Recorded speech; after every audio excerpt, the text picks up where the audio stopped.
What we're going to talk about today is getting onto the computer systems around here. It's complicated for you all. But before I start that, I even want to start off by welcoming you to Midstate Tech IT, information technology. Half of you are networkers, half of you are software developers, a few of you are crazy enough to want to do both. I usually say congratulations because you picked the second hardest programs, I put them in a tie, programs at Midstate. What's first? Nursing. That's tough stuff. I would not want to, I don't know if I could handle that. I give those people a lot of credit. But you're in number two as far as I'm concerned, complicated programs. Technology is complicated. Like nursing, technology keeps moving. Every 2 months it changes. Many of you got a program guide during registration, right? Tells you what you have to take as software developers. We changed it yesterday. You haven't even started yet, and we changed it on you already. Good news is we just flip-flopped a couple of classes. It's not affecting what classes you have to take. It's just going to be affecting where they get taken. And that's not going to be a big deal. So don't worry about it yet. But the point is, it's a complicated career field, and it's a complicated program field. So I hope you're dedicated, because there's a lot of work involved, and you got to stick with it. And then as soon as you learn it, it keeps changing on us. It's complicated for me, it's complicated for you. So, as IT majors, you also have the complication of 4 different logins. We'll talk about those. Talk a little bit about what my MSTC is for. Make sure you can get to your email. Talk about what computer needs we have for this program, software needs for this program, and finally we'll hit the syllabus. Most of that, at least yesterday, I got through all of it, but when the class was over, I hyperventilated and couldn't breathe anymore, so I'll try to slow down a little bit today, but I'll probably fail at that miserably. For a while, you get to sit back and kind of listen. I gave you that handout sheet. If you didn't grab one, they're up here. Come get one, please. But I'm going to be on the first side with the title on it. Nothing real new there for you, Johnny. You're welcome to one. And so if you want to take notes on what I'm doing and you don't want to be embarrassed by asking me how you do that again, most of what I'm talking about is on here. You can write notes on here, keep it in your backpack until you don't need it anymore. A week or 2 from now. First things first, and this is not on that handout. A week from Friday, August 29th, we are going to hold our, I want to say, 5th annual Program Success Orientation. If there is any way you can adjust your schedule to be here on August 29th from 12 to 3, I will feed you a Jimmy John's sandwich and give you some very good information on how to succeed in your program. You've been through an orientation for Midstate that talked about how you succeed in Midstate and financial aid and those kind of things, but we feel that this 3-hour block sounds like a lot, but we try to get you up and moving and doing things. We feel that this 3-hour block will help you succeed in your IT program. As I said, we've been doing it for about 5 years now, and one of the reasons we do it is because of the success rate. There's a lot of you in here. I said there's 75 programming logic students this semester for me. It's a lot of students. How many of you are 18 to 25? My success rate, I hate to mention it to you, but I'm gonna because I want to get you focused. Let's put it that way. I'm not trying to scare you, I'm trying to focus you. My success rate for 18 to 25-year-olds is 25%. Once you get over 25, you don't have better things to do anymore. When you're 18 to 25, you got all these better things to do than my homework, than reading, than going to school, that you got all these things to do. But what really bothers me about it is if you're 18, let's say you're 18, and just don't be shy. 18-year-olds? None. Okay, let's pretend there was an 18-year-old in the room then. Imagine you do 2.5 years in here, they're 20 and a half. 20 and a half when they graduate, and they get an IT job. Right? Lately around here, software developers are earning anywhere from $35,000 to $45,000 a year. Is that 20-and-a-half-year-old? It's a little scary to give them that much money, but you could be earning that much, and then you got 10 years experience when you turn 30. How much money are you making? It's a great opportunity. I'm trying to motivate you, not scare you. Unfortunately, like I said, you've got a lot of distractions in your life, and don't let school be the distraction. If you make that the focus, you can have a very good career ahead of you. I got sidetracked on that because the reason we're doing program success orientation is because of the success rate. By the way, those of you who are older than 25, success rate's closer to 70%. That's why I don't worry about those other people too much. I'm not doing anything terribly wrong, plus they haven't fired me yet after 23 years, so I think I'm doing it okay. It's a matter of you making this a priority in your life. If you can do that, you got a very bright career ahead of you. The community engagement room is the big conference room way down the other end of the building. Okay, and we'll be there from 12 to 3. Again, I'll feed you, and what we're going to do is provide you some strategies to succeed in this program, to help you succeed. So again, if you can squeeze it into your schedule, I highly encourage it. If you show up, you'll earn some extra credit in this class, and probably in your networking fundamentals class as well. And did I mention lunch? Again, okay. So please add that to your schedule. I will probably be sending an email next week saying who's coming. I need a head count for sandwiches and stuff. So you don't have to email me right away. If you can't make it, no, we don't record that, but you can ask other people how it went. If you can't make it, you don't get the extra credit, you don't get the lunch, you don't get the extra information, but we don't penalize you for not coming. So if you can do it, squeeze it into your schedule, please. Welcome to the Mac Lab. This lab is in its second year now. Last year was a disaster. We tried to hook it up to the Mid-State Network like all these other labs in here. Failed miserably. It was my worst semester ever trying to make these Macs work on the Mid-State Network. They are now completely isolated from the Mid-State Network. How many of you have been in networking fundamentals already? You know that that room, 323, is also isolated from the Mid-State Network. And in their case, it's because they're doing all kinds of crazy stuff that Mid-State doesn't want anywhere near their network. In our case, it just didn't work. We couldn't make it work, so we separated them. Each of these machines right now is a standalone machine. It is not networked to anybody else. It is only networked to the internet via wireless. Up there is the login information for today. On Friday, I got programming logic classes all over the map. On Friday, when you come in here, the seat that you pick is probably going to be the seat for the rest of the semester. If you're happy where you are now, I would still come in a little early to reserve that seat because it's first come, first serve Friday. At that point, I'm going to help you create your own personal login on this system so that you can log in. Right now, you're logged in as an administrator, and that's not good. That's only to get you internet access today while we're in class. Next week, the password for the admin will change, and you will all have your personal accounts on here, and you can do anything to those personal accounts you want.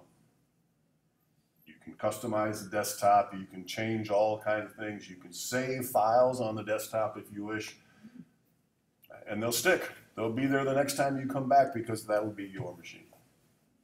The downside to this is that if you can't get to the same machine, why would that happen? Well, not in this class, because once you reserve your spot, that's your spot, and I'm not going to get into any fights. You're not going to get into any fights. People who are missing get the machines that are missing. Right. But what if you're here, you want to stay after class? And at 12 o'clock, some of my second-year students come in. It's very possible that one of the second-year students is sitting in the same place that Valerie is, and his stuff is on that computer, and her stuff is on that computer, and they both want to work, and oh my goodness, I'm going to have an issue.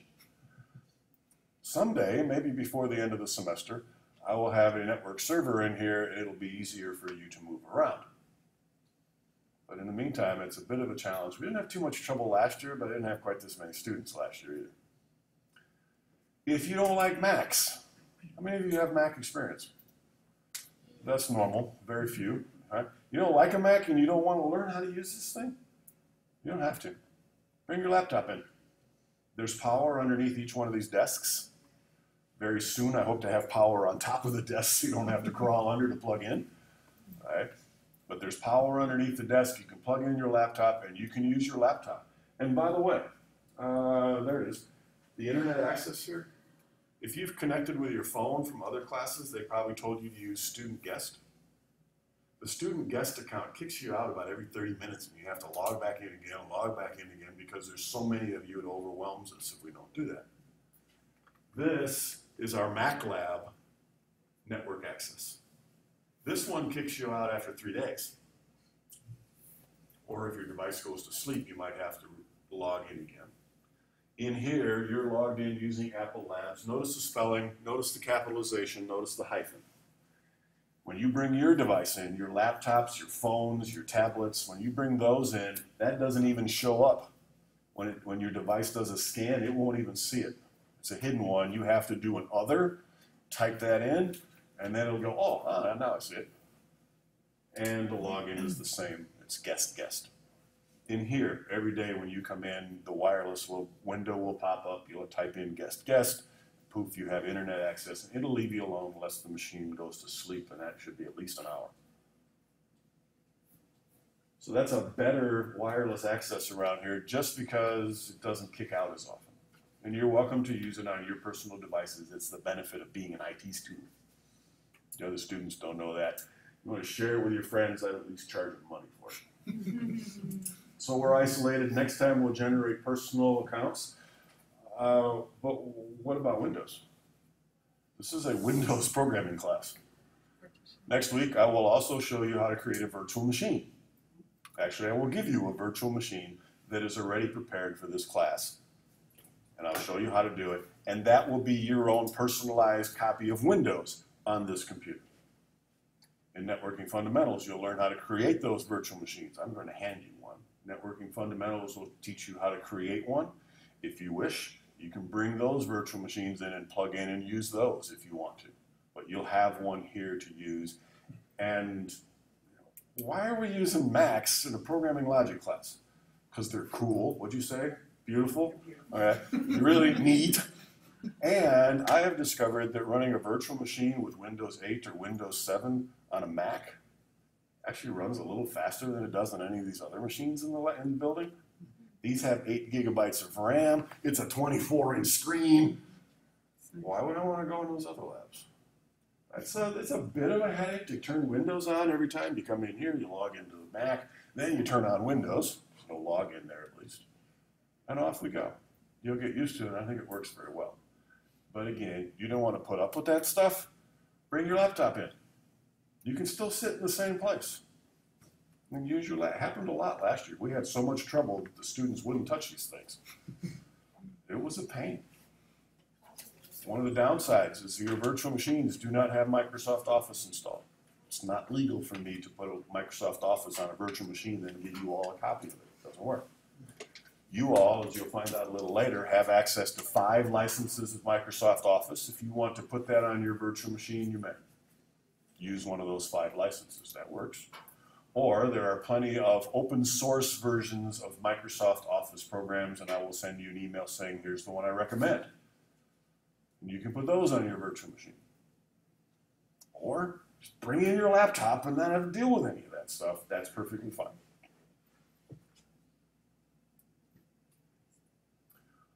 Next year, software developers, you'll be taking an iOS programming class. The sooner you get comfortable with these things, the sooner the better, because next fall you don't have any choice. Because the only way to do iOS development is on a Mac. That's why these are here, by the way, because of the iOS class. But that's once a semester for one section. We can't have $50,000 worth of computers, because we got them in Rapids as well, and only use them for one class a semester. It's just not very cost effective. But we needed iOS programming. So that's why these are here. A little background and history. 4 logins. These are isolated from the Mid-State Network. My advice to you, once you set up your personal account on Friday, use the same password in here that you're using for your Microsoft Office class in the Mid-State Network. Use the same password in Catherine's lab, at least for a while. And then I get to the PC security class, and by the way, that's the one we moved. It'll be offered next fall, not this coming spring. We get to that class, I'll tell you, that's a terrible idea. Have the same password in 4 different places. I hack one, and I don't have a lot of time to hack your passwords. But I hack one, I can get into all those places and really make a mess of your life. Well, there's security and there's accessibility. And remembering 4 different passwords for 4 different locations is a pain. If you set them all the same, you'll be a little happier, at least for a while. The Midstate network will require you to change your password every 90 days. This lab does not, Catherine's lab does not, and the 4th one that I'm going to talk about in a minute does not require you to change your password. The only one that requires you to change your password is the Midstate network. And you'll have to do that sometime around November, maybe sooner, depending on when you logged into your email for the first time. Then you'll have to change your password, and now that one will be out of sync. Do you update all the other? That's up to you. If you forget how to log in, you need to go to the front desk. If it's in here and you forget your Mac login, you ask me, I can do that. But if it's the Midstate network one, you have to go to the front desk and ask them to reset your password. Be nice to them. They don't like to do it very often. That MSTC, how many of you have not been in Microsoft Office yet or one of those other labs yet? Oh, well then you, a couple of them, okay. The other classes, not mine, not Catherine, the other labs, you use your student ID. In here you won't. You'll have a little icon thingy that pops up. It's even easier. 8-digit student ID, and the very first day you log into the Midstate network, you use the first 2 letters of your first name, first 2 letters of your last name, with the first letters of those capitalized. So for me, it would be capital V, little o, capital G, little a, and then the last 4 of your social security number. That's initial login. My advice, change it, because that one a lot of people can figure out if they know the last 4 of your social, which is a little tougher, but if you press Alt Control Delete, you can actually change it. This password is used to get into any other of the computer systems around here except my lab and Catherine's lab. And it is also the username password for your email. And keeping all these straight, it's going to be fun. Right. This one doesn't go away because you're an IT student. You still got to take Microsoft Office. A lot of the other classes use it. And you need this username password for your email. And that's the critical component. If you got questions, stop me. Otherwise, I never breathe. Okay.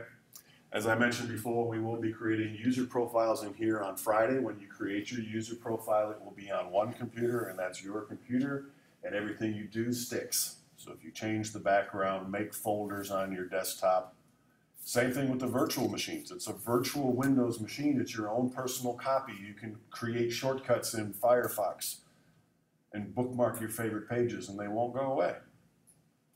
In the MSTC labs, they use a program called Deep Freeze, because in the past we've had problems with viruses, spam, porn. Don't do that. Not here.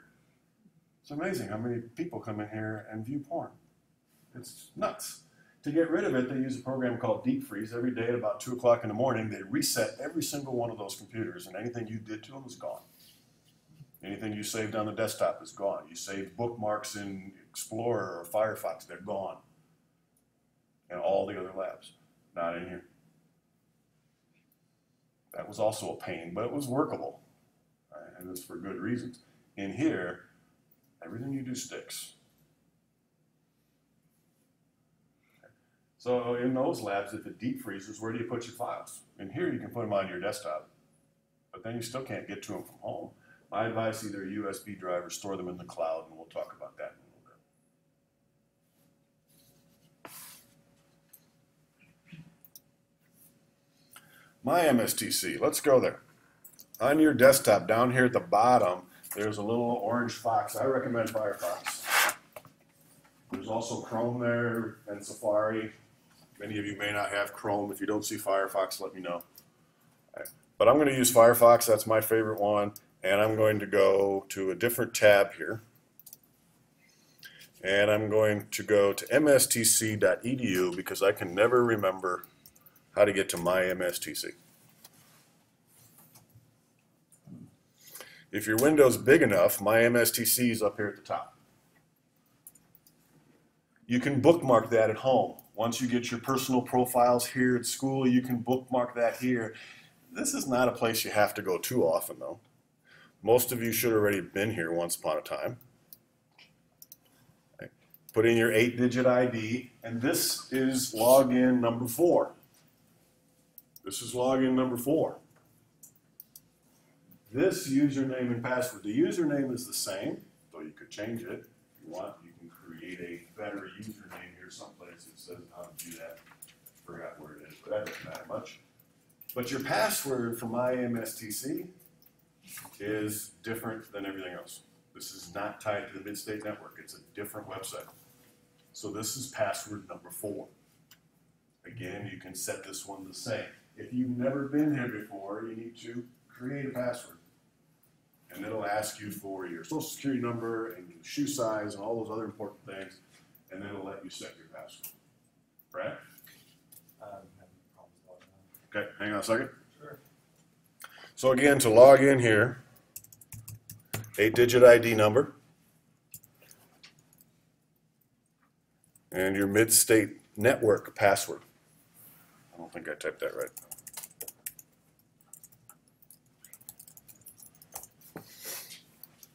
That should take you here.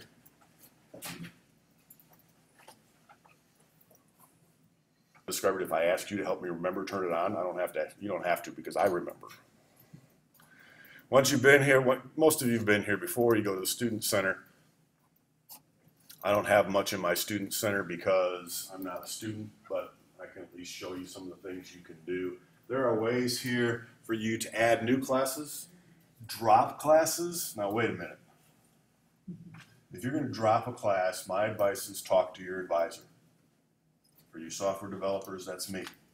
For you networkers, that's probably Catherine until we hire the next full-time networking instructor. If Catherine's not available, I can help you to a reasonable extent. Okay. But talk to us because there may be ramifications. If you drop programming logic and you're a software developer, you just became part of the 3-year program. Because you can't take anything else until you come around and take it again next fall. It's not offered any other time. And you may not recognize that, and I will. So before you drop a class, my advice is at least talk to me, maybe send me an email saying, I'm overwhelmed, I took way too many, I should have taken your advice, 16's crazy, I'm going to drop this class. And if it's a written com or one of the, and I'll give you my advice on that. The other thing to remember is if you don't successfully complete classes, it affects your financial aid status. And I will probably say, you might want to go talk to Julianne in Student Services to make sure that there's nothing there that's going to hamper you in the future for getting any financial aid. So if you're going to drop a class, contact me. You can add classes here. You will use, probably won't use this much again until October when we register you for fall or spring classes. That happens in October. Pretty quickly. Okay. So you won't need this too much. I do want to show you though that under other academic here, if you drop that list down, there's an opportunity here for you to get your unofficial transcript. Many of you are trying to transfer courses here into Midstate from other places. And you maybe filled out the paperwork to do that. It's not official until it shows up in that transcript. Doesn't count. So that transcript's another good place to go. The transcript is also a decent place to see all of the courses that you've completed in the past, for those of you who've been around. The transcript is what I will do to do an audit for you when it comes time for graduation. I'll go through your transcript and say, yep, oops, you forgot this course. Let's go get that taken care of so that you can graduate on time. That one's pretty important. The other one that makes me just absolutely crazy is your past grades in other classes. You can look in your transcripts, that works, but it's kind of a pain, right, to generate that transcript. It's not bad, but if you wanted to see what grade did I get in programming logic beginning maybe next March, you can't go back to Blackboard because Blackboard is completely erased and you have no access to past classes in Blackboard. I don't even have access to past classes in Blackboard. So if you want to see those grades, you have, this is what drives me crazy. You have to go to assignments on this list. That makes sense. Not at all. The assignments are assigned grades, I think, is what they're trying to say here, of past classes. And that's just, you'll forget that one. You'll have to ask me, and I'll forget it, and I'll have to look it up in my own notes to find that thing. That's just kind of bizarre. So my MSTC has been a big part of your life right now. Oh, by the way, down at the bottom is your contact information. If that's incorrect, please use this to correct it so that we know where you are. Make sure the bills get to you, but also your transcripts, also your diploma someday, hopefully. And it's just nice to know how we can contact you. So make sure that information, and if it changes, you can come in here and self-service it and change it yourself. And what else was I going to say? Oh, we're going to use this for registration. You probably won't use it as much as you have to date. Everything else will be in different places. So everybody's been there. Last class asked me, I almost waited till the last minute, so I'm going to tell you in advance. Your homework assignment for Friday, don't even bother writing it down, is to make sure you can get to My MSTC from your favorite computer at home, your laptop, your tablet, your desktop, all three, whatever. Make sure you can get there.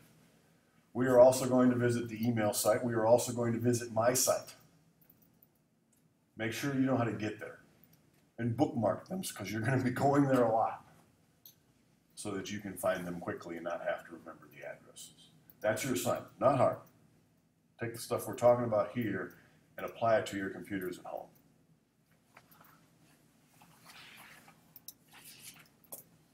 So again, My MSTC is your fourth,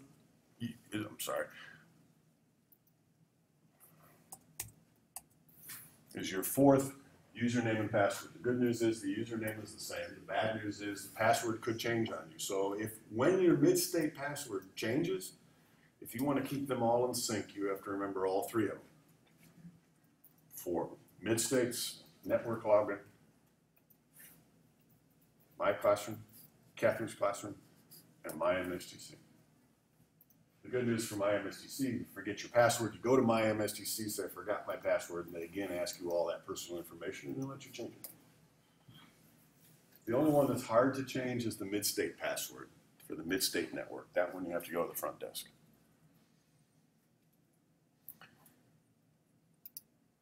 I forgot something. I'm going to go back to the mid-state site if it lets me go back that far. Should be able to get to it from there. Anywhere you see the Midstate logo on their site, on my site, you can probably click on it and go to the main page. What they've added to this recently is a My Campus. Actually, let's go back, stretch this a little bit. There's a My Campus, and it's got nice big round buttons for all your favorite stuff. That login is the same as mine does it automatically. That login is the same as the Midstate login. But here you got nice big buttons for your email, your Blackboard, My MSTC, and I don't know what else you got there. It's a little different than mine. Yep, you have a My Campus, right? I think it's there. So if you can't find something, go to mstc.edu first. Make the window big enough and look around. You can probably find your way in there. The only thing that's not on there is my website, and I'll take you there, don't worry. MSTC email, let's go there. You have an email account. I think my next page tells you how, so let me talk about it first, then we'll go there. It's internet access to the email. It says 24/7, tells you how old these slides are. Once upon a time, you could only get to your email when you were at school. Oh my God. Then the internet came. That's how long I've been here. Then the internet came along. And now you have 24/7 access. That's good. Your email address is your last name, your entire last name. Those of you with hyphens in your last name, they're probably not in there. Okay. And then the last four of your student ID at my.mstc.edu. In the past, you were able to access your email using Microsoft Outlook, at least in the labs, not anymore. For your purposes, the only way to access this is via a browser, or if you have an iPad or you have Outlook at home, you can connect to this. It takes a little finagling, but it can be done. For the most part, I just use the browser because it's a pretty decent program. Everybody else's addresses are in there. This happened a couple of years ago. Somebody was having a garage sale and sent the announcement to 3,000 MSTC students. The people in IT were not happy. That person was warned and they never did it again. I'm warning you in advance, okay? Don't do that. Don't use it. That was spam. Not everybody wants to know about your garage sale. Don't use it for, send to everybody. That's not a good plan. But other students' information is in there. The downside is you might not be able to find them because their names are there. You have to know their last names, and if all you know is Joni, it could be tough to find her in there. If you want to share emails with people in your class, and that's going to happen, ask them. So let's go there. This says off-campus access. Nowadays, it's even on-campus access. According to this, I can't see both at the same time. Hang on a second. According to this, there's the address. https://outlook.com/mstc.edu. Why am I making you type all that stuff? Couldn't you just go to mymst or mstc.edu and click on email? Yep. And then log in. Or go to my campus and click on email, log in. There's a link in my MSTC, email, log in. But what my second year students and I myself have found is if you go that way and then you try to make a bookmark for that, it doesn't work. If you type this into the bookmark, this exact address into the bookmark, it will take you to the login screen where you want to be. So if you're having trouble bookmarking this site, and this is a critical site, if you're having trouble bookmarking this site, manually type that into a bookmark and it'll work. Notice when you type that in, it changes the address, got all kinds of weird stuff. Joni's still copying that, so I'll bring it back up. But notice what happened to my address here.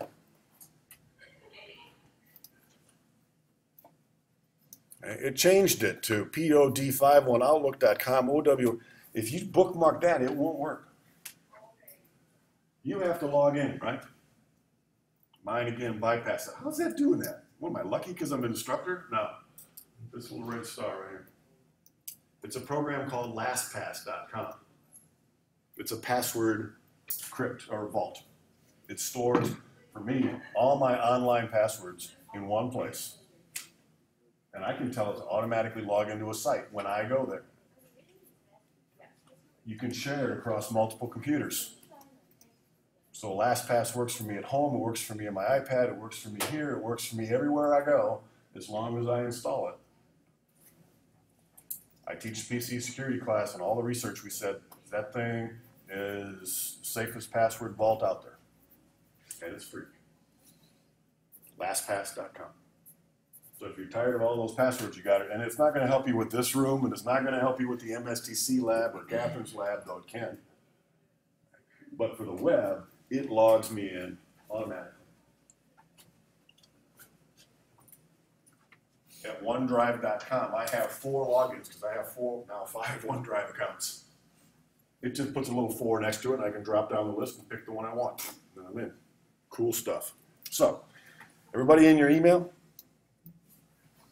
If you can't get there, now's the time to tell me because it's important that we get you there. This is the email. Your MyMSTC email is the one I'm going to use to communicate with you. Some of you have shared your Yahoo accounts, your Hotmail accounts, your Google Gmail accounts. This is the one I'm using. You want to tap this into your phone, there's a way to do it. This is the one I use. Hang on. I will be sending you email at least once a week, more likely once a day, particularly early on. Reminding you about PSO, reminding you that there's class Friday. Every Monday, I will send you an email saying this week in programming logic so that you can look ahead and plan your life for that week and know what's coming. There's already some important email from me in there. Right.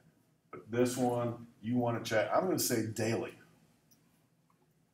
And if you hook it into your phone, hook it into your tablet, that's great. Because then they'll vibrate you to death until you look at it at least. This is the account I have to use. I cannot use your Gmail account for official school business. I have to use this one. If you email me, ask me a question using your Gmail account, I will probably simply reply to that Gmail account. In that case, it's okay. But if I'm sending you assignment evaluations, it's coming to your MyMSTC account. So check it daily. Miguel, did you get in? I was actually just going to say, change the preferences because some of the computers has save my password Okay. because I went back and it actually. Well, that was a Firefox thing. If it asks you to save your password in here, you should be okay, Right. because how am I going to get to your account? I suppose as an administrator, I can go change your password and then log in as you, and I haven't got time. If you're worried about, that's a good point though. When these browsers are asking you to save your password, It because actually Firefox, automatically saved mine. and Firefox will automatically save some of them. Okay? But the Firefox file is encrypted. I have to actually be logged in as Miguel to steal his passwords. So it's not a bad idea. And then LastPass is a solution. Chrome doesn't do that. It's another reason some people like Chrome. It doesn't automatically save your passwords. It asks first. But preferences for Firefox are hiding in this this guy here. But I would, for right now, it doesn't matter. Leave it be. And today, don't save your passwords on these computers because it's not you. And if it saves them automatically, don't worry about it. There's nobody snooping around in there today. I'm a little nervous right now because this is my inbox, and it's not that I don't want you to see who I'm getting email from. It's because I'm nervous because when I left my office before class, I only had that many emails. I got 1, 2, 3, 4, 5, 6 emails already that I haven't answered yet. Oh my God. I am obsessed with a clean inbox. So this is where you need to contact me, because when you send an email to me, next time I open my email, I'm probably going to answer it. You're going to get a quick answer. That includes weekends, spring break, Christmas break, Labor Day. I don't know. If I'm near the only time I'm not checking that every so often, I'm fishing. I don't have email on my phone. I didn't do that. But my tablet, it's there. My desktop, it's there. My laptop, it's there. In here. Between breaks, I would probably go clean that stuff up. So when you need something from me, email me.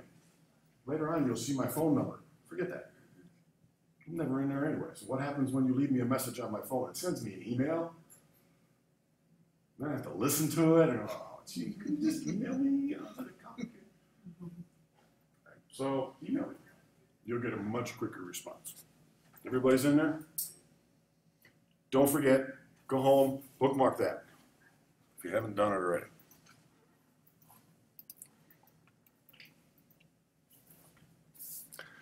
Let's go to Blackboard, another place you want to memorize. The easiest way to get to Blackboard, let's jump ahead. And I hope I can get back to this right page here. Oh, come on.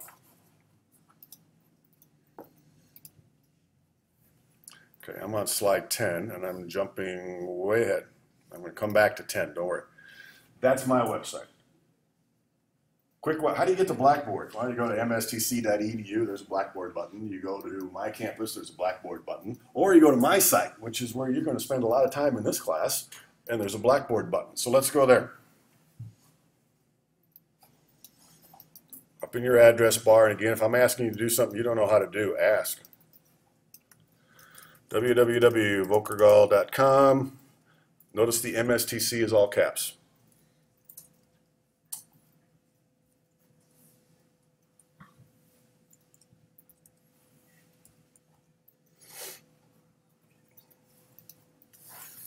If you type that address in, just the MSTC, you don't have to type, notice mine here is displaying index.php. You don't even have to type that, it goes there automatically. This is my site, Grand Central Station for this course. You can bookmark this page, but then you gotta look at my face every day. I don't recommend that. You can bookmark the more important pages in here. Let's slide over temporarily to my schedule.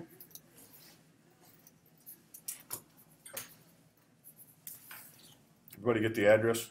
Should be on your sheet. There's my schedule. Where's your office hours? If I'm not in class, that's an office hour. Except down here, after the classes are over, I can guarantee you I'm out of here because I'll be exhausted. I was yesterday. But in between classes, office hour. Before class, office hour. I'm here at 8 o'clock every day. I'm even here for the first time, I want to say in like 7, 8 years, I have to teach on Friday.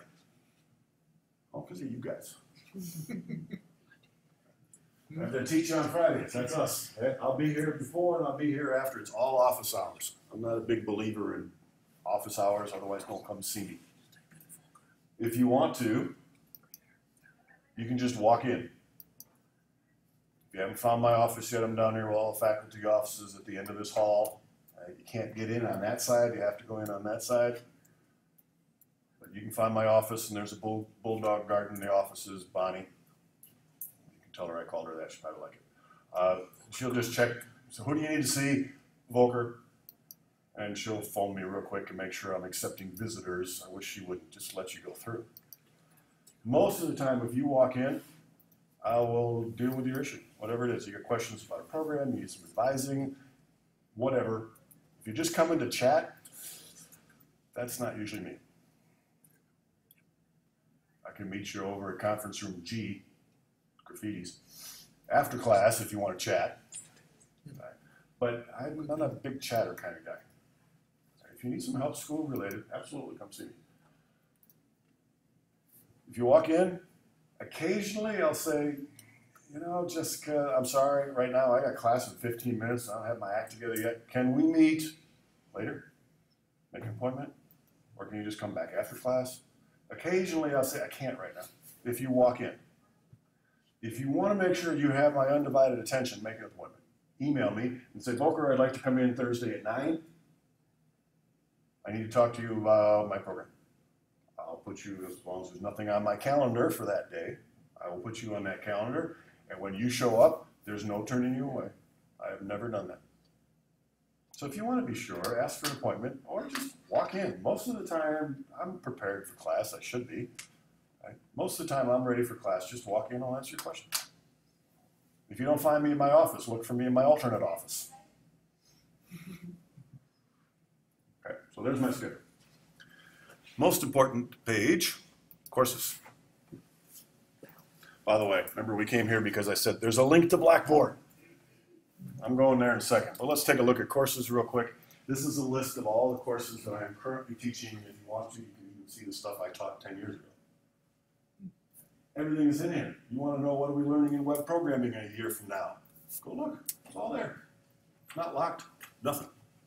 But most important for you, obviously, is Programming Logic Beginning. Click on that. This is the page that I would bookmark. Because you can always go from here back to my ugly face or my schedule or whatever else you want to see. Right? But for you, right now, this semester, this is what you really need. And we'll talk about this page either today or Friday. But let's jump to Blackboard. On my page, if you click on Blackboard, it should open a new tab. Here's another login. Oh my God. MSTC login. Okay. Notice mine, I've already, LastPass has saved the password for me, but it doesn't automatically log me in here. That's your MSTC login. Let's go there, take a look around, then we'll take a break. Don't worry about the security warning. Blackboard better be secure. Many of your instructors live and breathe in Blackboard. I do not. The reason I don't is because what I told you earlier, at the end of the semester, everything in here goes away. It's so annoying. Everything goes away. If we create a wiki, if we just create a discussion board, it all goes away at the end of the semester, and there's valuable stuff in there. So if you click on my programming line, or I think, do you have a program? I forget what yours looks like. Yours looks different than mine, right? There's a programming logic link there. If you go, you can see a bunch of stuff, right? Well, if there's any stuff there, it's probably links back to my website. Because I'm not putting it in there twice, and it disappears here, so everything's on my website. What I use Blackboard for primarily is a gradebook. I am spreading out a little bit more, using it for a few other things, but in this class, it's your gradebook. It'll show you what grades you got on every assignment. It'll tell you how many points you got on each assignment. It'll tell you your current status in the class. And until you turn in your first assignments, this is hardly worth it because you can't see anything. This will also have in it the due dates for the assignments. So that's another reason you go to Blackboard, is to find the due dates for the assignments in case you forgot to write them down. They're not in there yet because I don't set due dates until I'm done lecturing on something. Then I give you a due date. You will help me assign them. Maybe not. You go, you guys might. Because after Labor Day, you're the first class I see every week. Because the Monday classes doesn't meet next month or that Monday of Labor Day, so now we're out of sync, and you guys are the first class I meet. And so you'll probably be the class that I do my recordings in, and you will be the ones that say, I think we would like that due a week from Friday.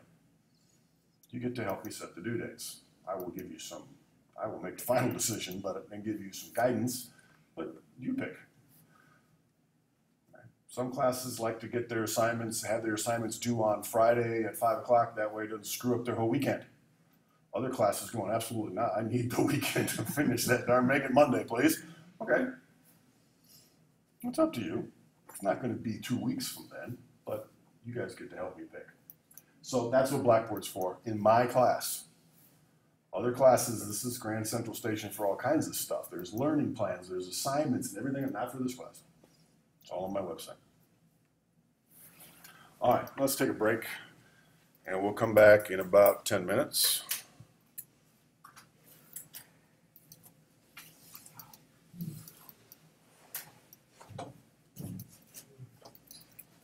And this is one last thing as you're going out the door. When I say 10 minutes, I mean it. All right, 10 minutes from now, I'm starting. So I use a timer so that I don't start early because I always want to get started. But this ensures that we're all on the same page. Be right with you. Okay.